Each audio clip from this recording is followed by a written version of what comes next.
Hey, I'd like to welcome you to another episode of Mission Matters. My name is Adam Torres, and I am in Santa Monica, California today at AI Vibes. Tal Navarro and her team are putting on an amazing event, and today I snagged from the stage right after his panel, Don Allen, who is a creator. And first off, hey, Don, I just want to say welcome to the show. Hey, thanks for having me. Happy to be here. All right, so first thing first, how much fun are you having? What's going on? I'm having a lot of fun. Yeah. What was the panel about that you just came off of? Well, the panel, we were just talking about the creator economy and how it relates and how we think about it with regards to AI. How does that impact it? Yeah. What were some of the highlights or the things that you took away from it? Because I know when I'm on a panel, I'm always learning from the other panelists too. Like what did you get out of it? Yeah, for me, I got out of it that there's going to be a mixed approach to how the creator economy goes. I was thinking that there might be kind of a split. Some people are going to go more into the AI world, and others are going to diverge strong from it. Oh, sorry. You're fine. Do you hear that? Sorry. My glasses were talking. Oh, no, that's great. I actually don't want to cut that out. So you're a creator. So tell me about the glasses too. Like I want everybody to hear about this because this is cool. It is awesome. First time that I've seen some people do it, but I haven't seen anybody actually actively use them. So I love that your glasses were talking. But circle back to what you're saying. You were saying some people are going to go into it, some are going to go away. Yeah. So with regards to the creator economy, I think the conversation landed on how there's going to be a need for current day content creators to show more of their human side online because there's going to be an oversaturation of synthetic. So whether that means showing more of your human process, more of your human errors and imperfections and flaws in your work, versus just trying to make things look super perfect and precise, which is going to start looking more synthetic. Where do you fall in line as a creator, like on that continuum, if you will? I dance between the two. Yeah, so you're in the middle, a solid middle? No, I just dance between the two. Oh, you dance. So it depends on the project. It depends on the use case. Yeah, sometimes I think it's really important to be fully human and not have any AI in my process. And other times I think it's better to have all AI in my process. Wow. And then sometimes I think it's good to do a little mixture of the two.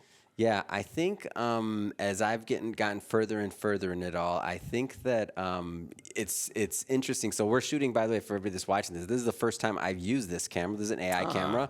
So nice. This is my first AI camera. So Sorry, I'm going to take these out because I don't want them to hear my private messages. Oh, got it. So would I have ever thought that I was going to be using an AI camera? I mean, of course I'm in. Like we're going to use one. Like I'm in. And now after I've done it, I've seen some of the benefits, I've seen some of the limitations, but overall, like for certain events, like this is the way I'm going. So the AI side of things, and then I can see what you're saying, like other things where you wouldn't want to use it if we're at a different type of event where I'm like, no, I don't want, I can't, like, it's got to be a little bit of a different feel. It's great, but I think it circles back to me for like authenticity on the project, right? Like what it calls for. Like what do you think? Like how does this affect authenticity overall? Well, I think at least for me and like my brand, it's about being authentically me. So the person you see on Instagram is the same person you're going to meet right here. There's no difference between the two. Hold on, for better or worse, right? That's what I tell other people. I'm like, Really? for better or no, I mean for me, like for better or worse, like flaws and all, right? Like that's what you're going to see. Yeah. I mean, honestly, it should be, at least in my personal opinion, I think it should be the same person that we're seeing. Yeah. But then I'm also running different and generating my own AI avatars that talk and on my behalf. I have an AI lawyer that I made that reads all my contracts and reviews things for me on the first draft before I sign off a thing. So it's like, how much time has that saved you? Like that's a great use case. How much time would you say? I'm not holding you to the hour. Like being able to do that and not having to do that. What would you say that saved you in time? I mean, maybe it would have taken me a day to review a contract. Wow. And now it takes me about 15 minutes. Oh my gosh. Maybe less. Oh, so now, come on. So all the people out there that are hesitant and they're just anti, you just heard you save a day for contracts. I'm sorry, and I'm not to the lawyers out there. I don't need any emails, nothing like that. But like, I don't personally get inspired creatively by reading contracts. Right. So if that's your thing, by the way, not judging anybody, right? Sure. But like, you found a way to get out of and not have to do it quite as much as and spend a day on it. And now you spend 15 minutes reviewing. Yeah. That's amazing. That's amazing. So that's a great use case scenario. And so what does that free up your time to do? Specifically, what kind of projects, like what kind of things do you like to work on and create? Yeah, I mean, I like to make a lot of concept videos where I show people. I make videos around like 2 or 3 technologies that exist today. I try to make a visual example of what happens when all 3 of those converge Yeah. at some point in the future. So now it's more time for making those fun experimental short films. More time to write the stories. More time to like find a fun location. Yeah. I mean, I would say I change my job title every 3 weeks. So I'm not even doing the same stuff I was doing 3 weeks ago. Wow. So it's hard for me to say, like, oh, like, what are you just going So to start when we doing? asked you when you came in, hey, do you got what's your business card or whatever? Like, Yeah, I you was were like- laughing. You're like, man, I'm not swapping out business card every 2 weeks. I love it. I love it. Well, I don't think you should be anymore. I don't either. Like, I mean, like if you're in this idea that who you are is tied to a card, then that's like a dangerous spot to be for the creator economy, in my personal Yeah. opinion. Yeah. It should be something that's adapting and changing. If your card has the ability to transform, Yep. I'm all for it. Yeah, I agree with that, and it's funny because every time we print new cards for me, it's always a different design. And now at this point, we have like probably like 10 different cards depending on what type of event or where we're going. And then we also have the digital one from like a link tree or something like that, like Right. QR type deal. But it makes sense. So for when somebody's like to me, I'll use the word stagnant, not putting this word in your mouth, but when they're stagnant and they got themselves in this box, like you said, that part you did say, when things start moving fast, it's going to be very difficult for them to keep up. We do a lot in publishing, and I like to talk about this example. Amazon, and you may know this or you may not, but Amazon for their audiobooks, we're part of a beta, and they just literally maybe like a month or 2 ago, we did an experiment. We do a lot of books, and literally I think we did our audiobook for something we already had published, 10 minutes. The whole thing. It was literally and it didn't have to take 10 minutes, but I just wanted to be a little bit more thorough and look at it. It could have been 5 minutes. And you get to pick the voice, you get to do this, you get to do that. And was it for this particular book, it was a business book. It wasn't something that needed like a lot of acting, or it was just going to be straight delivery anyway. It was going to be pretty steady. It was that niche where AI made sense.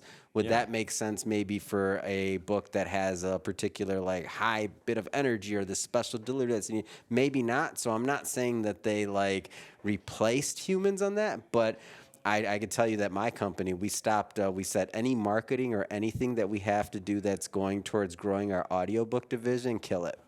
Right. In one email. Yeah. That was done. So years of planning otherwise. But it's okay because then you take those same resources and then you use them other places. Like you figure out like other things and other projects and other ways to keep it new.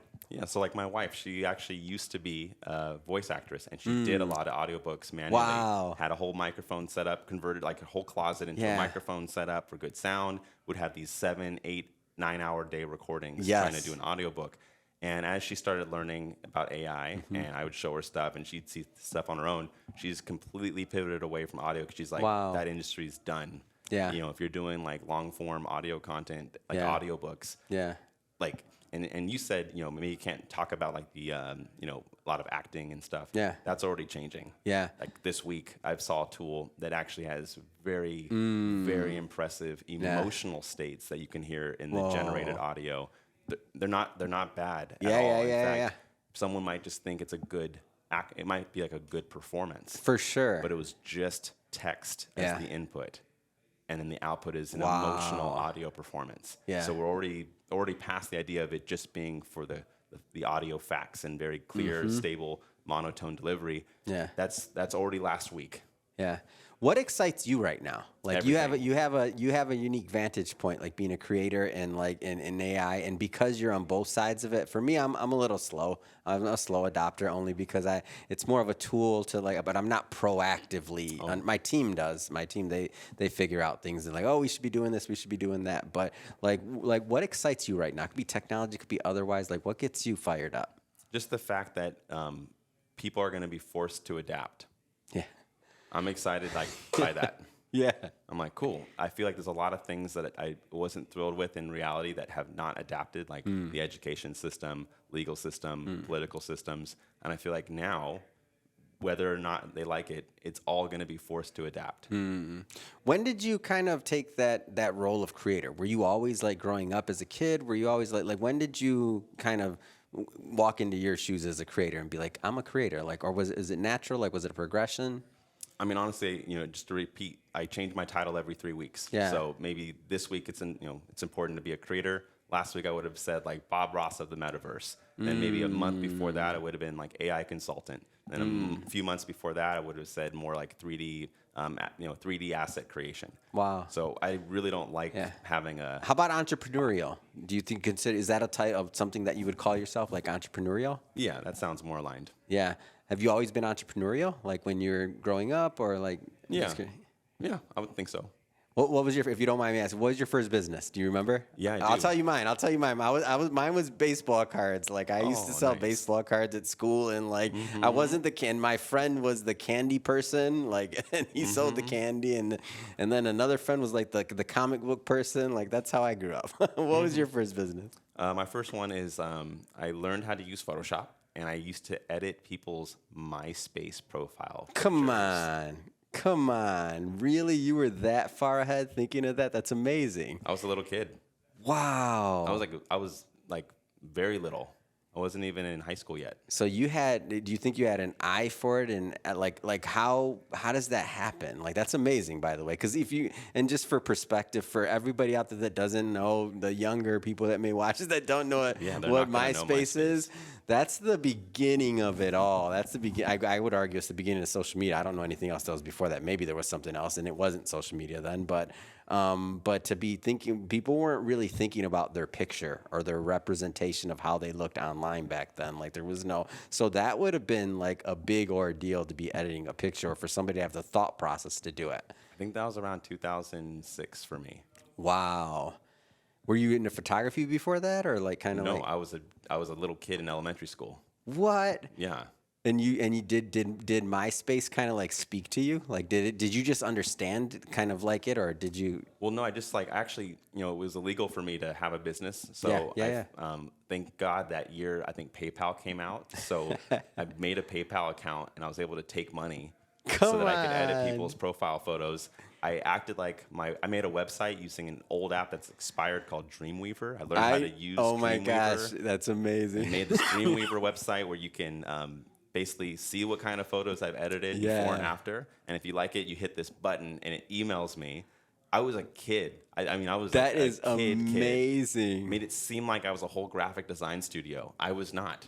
There was no team. Wow. It was just me behind a computer and my dad. My dad helped me with getting Photoshop and getting that installed. And then I was like, oh, but he didn't even know how to use it. Of course not. Nobody all right, here's the tool. I think the first version of Photoshop I had wasn't even in English. Like all the characters on it were not in English. Wow. So it might not have been a legitimate version of Photoshop now that I think about it. Sure.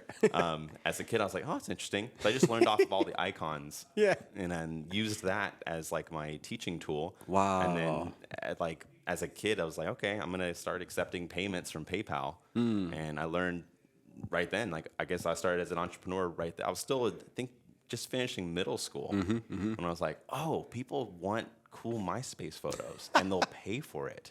They'll pay actual cash for that. Oh my gosh. And they'll send that cash digitally through PayPal. Unbelievable. This is an epic discovery. Like you're a legend as far as I'm concerned. You were a kid doing selling PayPal and had your own graphic. I know you don't like titles, but you were a graphic designer. You had your own studio back then before people knew what that was. That's hilarious. I love it. It's amazing. Thanks. Well, Don, I know you got to get back to the conference. I just want to say I appreciate you coming on the show today. I want you to look into the camera and let people know how they can follow you, how they can connect and see your creations and what you do. Sure. Hello. Thanks for having me. My name is Don Allen III. If you type that in on any social platform, I should pop up. Fantastic. And for everybody that's watching, if this is your first time with Mission Matters and you haven't done it yet, hit that subscribe button. This is a daily show. Each and every day, we're bringing on new guests, new founders, new creators, new amazing people. Definitely hit that subscribe button because we don't want you to miss a thing.